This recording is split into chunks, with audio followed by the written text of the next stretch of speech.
The impact of Alfred Kinsey at the Vatican, the discussion was recently addressed with Dr. Judith Reisman, who is my guest. I'm Matt Staver, founder and chairman of Liberty Counsel, and she is joining me today, picking up from our conversation yesterday. Welcome to Faith and Freedom. Thank you very much, Matt. Now, we talked yesterday about your trip to the Vatican, and you were talking to some bishops and others, leaders from around the world with regards to the impact of Alfred Kinsey with respect to the Roman Catholic Church and some of the issues that they have seen, both in the priesthood, with the molestation issues over the past several decades, but also the cultural indicators that happen outside of the church itself, within the community. Yeah. And one of the things that you mentioned is that Dr. Alfred Kinsey, that began here in the United States with 1948, 1953 books on human sexuality in the human male and female in 53, had a profound impact not only in America but around the world to liberalize human sexology. And some of the priests actually were trained by Kinseyan-trained or advocates with regards to human sexology, which essentially is what? Tell us, the people who are not familiar with Alfred Kinsey, what was his essential what was his essential mission, if you will? Well, this man changed everybody's lives. There's not a person watching this or listening to this whose life has not been altered to some extent by Dr. Kinsey, as a matter of fact. And so I find it absolutely fascinating. When I first began to look into the Kinsey research, I was stunned. I couldn't believe what I saw.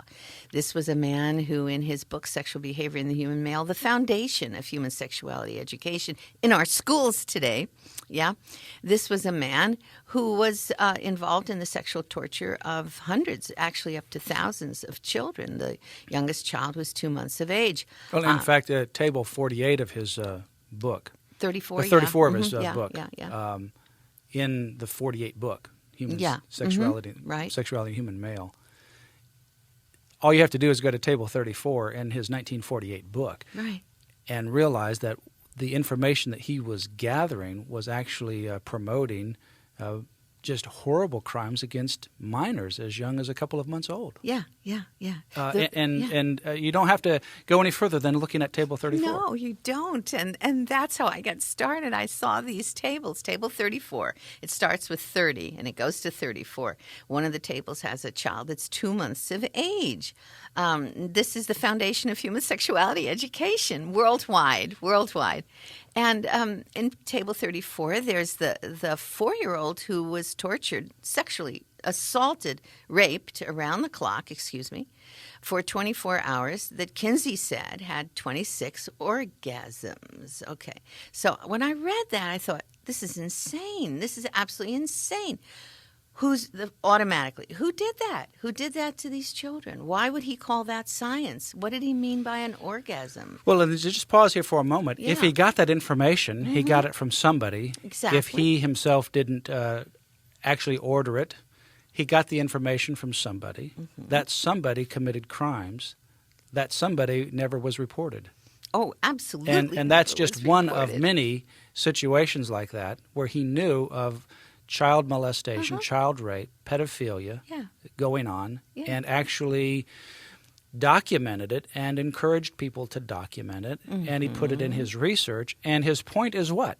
His point is that children are sexual from birth. And, of course, Planned Parenthood, Mary Calderon, the medical director at the time of Planned Parenthood, took that further. And so has the rest of the world of sexologists, and saying that children are sexual in the womb. And in fact, he has in one of his writings, you're talking about the 4-year-old over a 24-hour period, but he also has a 2 to 4 month old as well. Exactly. That he has as part of his quote-unquote research.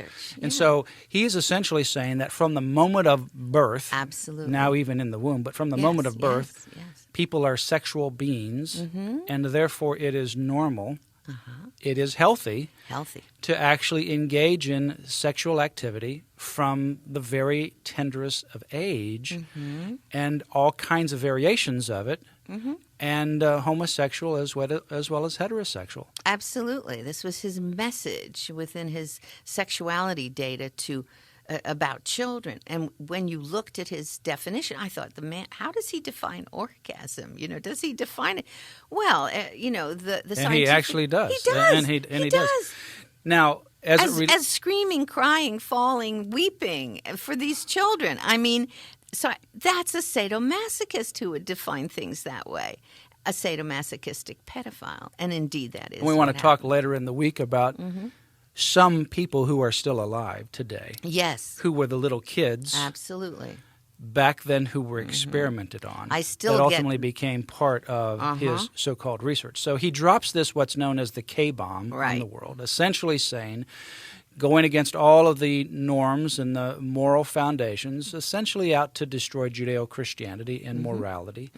And marriage, the construct and idea of marriage, and ultimately essentially says it's a free-for-all. And in fact, not only are the restrictions and the mores of sexuality wrong, but they're not healthy for you to have any kind of restriction or moral values on human sexuality. And in fact, it is the opposite. So therefore, the more sex, the better, the earlier, the better. And the healthier the society will be. We'll have lower rates of STDs, he said. We'll have lower rates of rape. We'll have lower rates of sex crimes. And also even said that some of his research, quote unquote, I use that in quotes every time, suggested that women who were raped had no secondary damage. Oh, no damage at all. But actually enjoyed None. That was another thing. I mean, this is the major it was a victimless, quote, victimless crime. And then you saw that in all the laws coming through for years and years and years. So he said he interviewed 4,041 women. He never found any woman in those years, he said, who had been a victim, really, of a rape. No, Or regretted it. Or no, I mean, absolutely not. So then this kind of philosophy came out in the 1948 and the 1953 books. Hugh Hefner became the pamphleteer, he says, of Alfred Kinsey. Remember, through he was a virgin. Playboy. He was a virgin in college. In 1954, he launches Playboy, becomes the popular pamphleteer.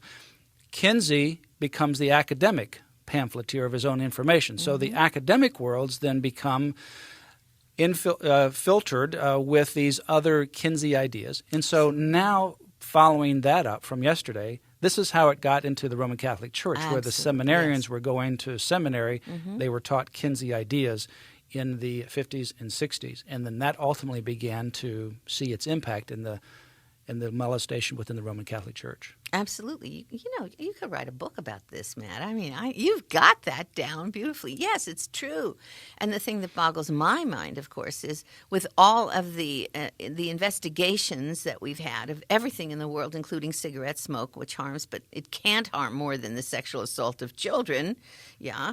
We don't have any investigation yet of the Kinsey research, the Kinsey data. The Kinsey Institute's still alive and well and doing their at Indiana University. At Indiana University, covering up the massive crimes, the Nazi style, crimes in terms of medical abuse, if you will, because these children, nobody ever asked whatever happened to them. Nobody followed them up.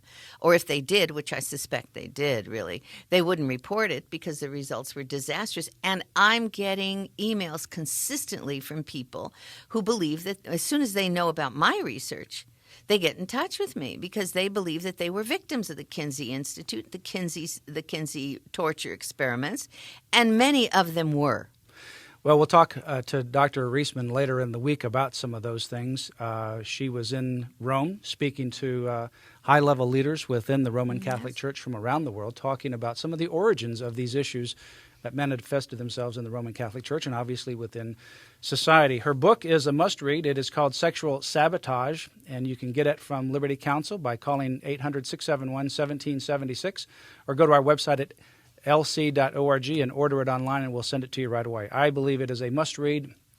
I would encourage you to get it, send it to your friends. I think it answers a lot of questions. It pulls together a lot of the questions that you might have and connects the dots, if you will, to some of the issues that we're facing in the culture today. Sexual Sabotage by Dr. Judith Reisman. Also, go to the website, lc.org, and sign up for the upcoming Awakening 2012. And that's either going to lc.org or theawakening2012.org. It is April 20, Friday night, and 21 Saturday in Orlando, Florida. Go to lc.org and sign up for this incredible conference.